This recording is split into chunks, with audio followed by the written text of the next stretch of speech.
two principles. And let's look at the initial verse. Hiring someone means employing them for the physical labor. To use one's strength to make profit is to be a laborer. So it's just a metaphor to say that and this is it's just a description or describing what it means by using effort, and using the effort rightly, you make a gain arising from that. Obviously, that's what we do in our daily life. So therefore, without effort, one cannot have a fruition arising from that. So with hard work and great effort, we move ahead to seek the true principles. And that's what we should be directing our efforts in. But I think for us being householders, obviously, depending on which stage of our life is in, we put more effort to our worldly life because of our career, we work. And to the spiritual practice, we don't put as much effort. And that's the way the world works. And therefore, sometimes when initial practice, and I'm speaking about myself, because I got my career, and how do I get into spiritual practice in my early days? That's only 24 hours in a day. So I was asked once, so how many hours do I put in my practice? Well, in the morning, I do my sitting, etc., maybe half an hour, and most an hour. So you're 24 hours a day.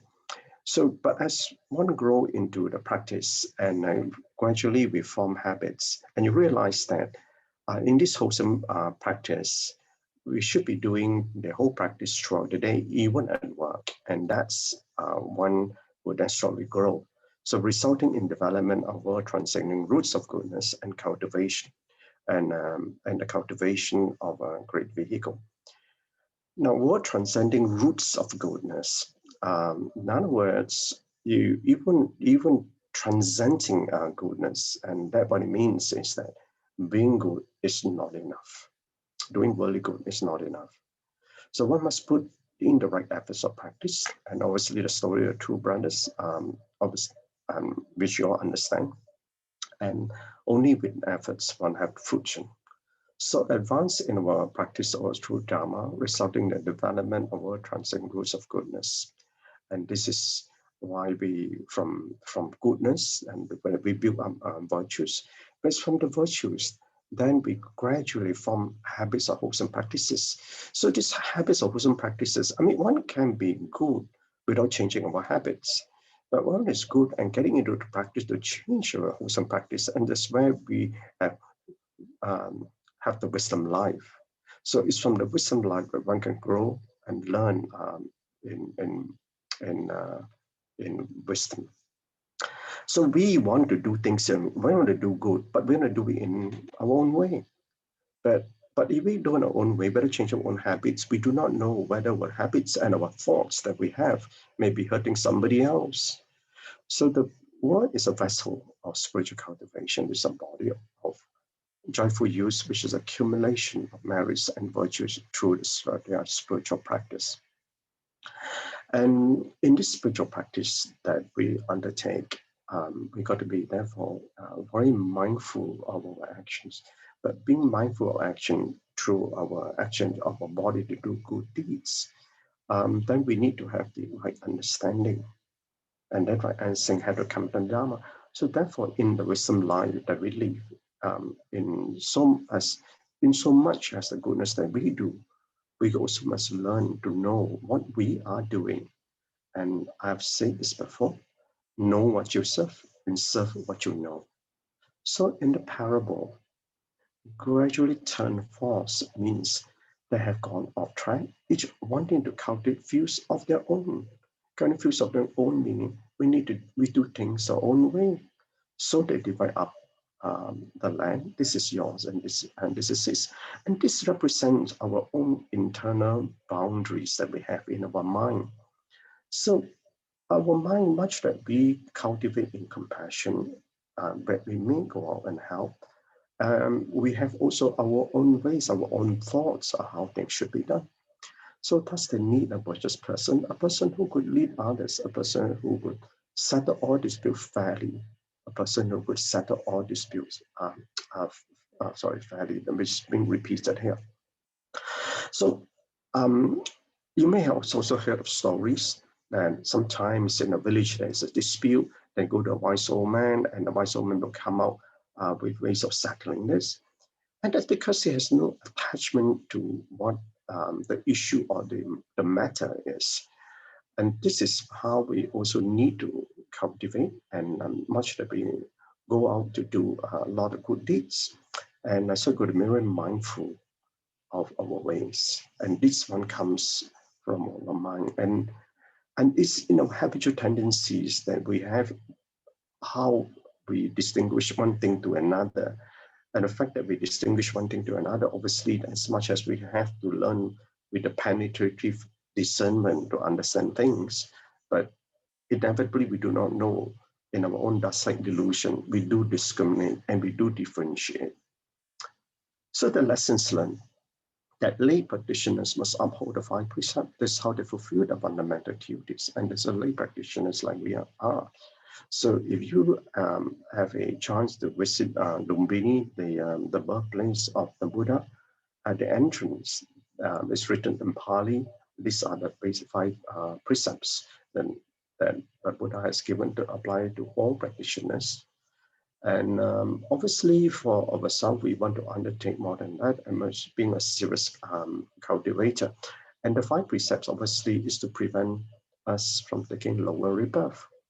And then gradually grow in the 10th phase, which are the virtuous stages. Now, the 10th phase, Master has explained in some lessons ago. Just to quickly recap, referring to the faith, dedication of merit, samadhi, mindfulness, protecting the Dharma, diligence, non-retreating, precepts, wisdom, and the vows. Now, this the 10th phase, but I demonstrated through my contemplation, and this is only pure for my own practice.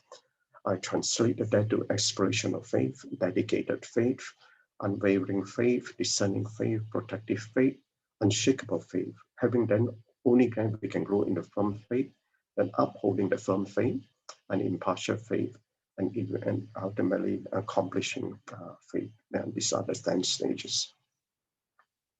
The virtuous people have not yet entered the noble stages. Why? See, virtuous people have not yet entered the virtuous stage. I'm talking about virtuous people. I mean, doing good is not enough. And noble stages, the one always noble beings, and the one with noble mind. So this is the heart and this is the mind. They only focus on limiting the delusion of views and thinking that they still have the delusion of ignorance. Ignorance comes from not understanding the true principles. There's still much that do not understand. And this is the part of a development of the mind. So in the other part that I mentioned, doing good is not enough. And this is by more transcending goodness. So it is not only the innermost disciples who can learn the Dharma well. The Dharma is equally available to those outside. As long as they are mindful, they can also attain the Buddha wisdom. So what I mean by innermost disciples, obviously the innermost disciples are within the Sangha community, and also within all the foremost disciples. But what about us as lay practitioners?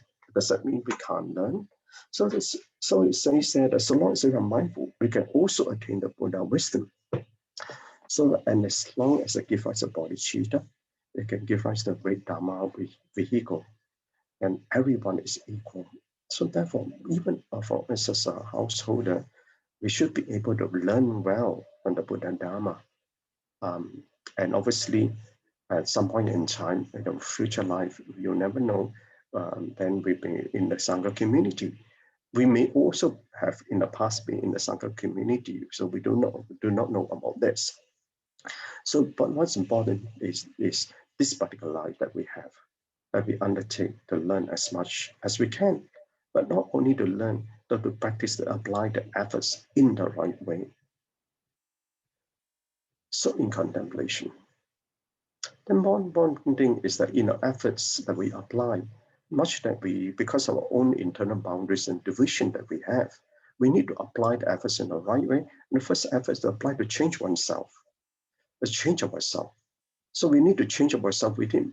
When changing ourselves within, we need to take away whatever invisible boundaries that we carry.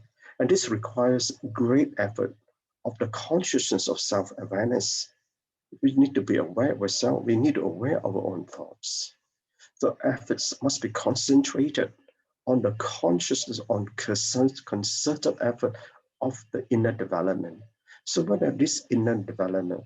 This inner development can only come out only when one has grown in a consciousness, one who has already changed one's character. So unless this character has been changed, the inner development cannot arise. So this inner development will then grow into you, and you know you have the inner development, you have realized the inner joy that you have, then you have the inner hope, the inner the inner love, the inner peace, and the inner knowledge. And that's where you can bring your spiritual insights to understand the profound meaning of the teachings. Surely, to remove the tiniest of dust like delusion requires one to surrender oneself totally to purify the self that one has been used to, for then the new you to emerge. And this dust like delusion, but if we can't surrender oneself and keep on to holding on to our own self that we have, then how can one then transform ourselves? So do not hang on to the clinging in life that has been preventing the wholesome changes in you. Okay, on relationship, effort in relationship. There are turning moments within which you need to be aware of your inner being to ratify your relationship. And this turning moments is for you to realize with your inner awareness. So change your inner scenery of your relationship and you will find peace and tranquility. And just like, because most of the time we get very afflicted because of our own inner scenery. So change the scenery to one of tranquility. So the one in practice is the one who changes to accommodate the other. Making the first move to have peace requires courage and strength. And this is part of the effort of your practice to be in harmonious in all your relationship. Okay, Kanan, brothers, sisters, thank you. Canon again, BrotherChin, for another wonderful session. Yeah, great summary, great insight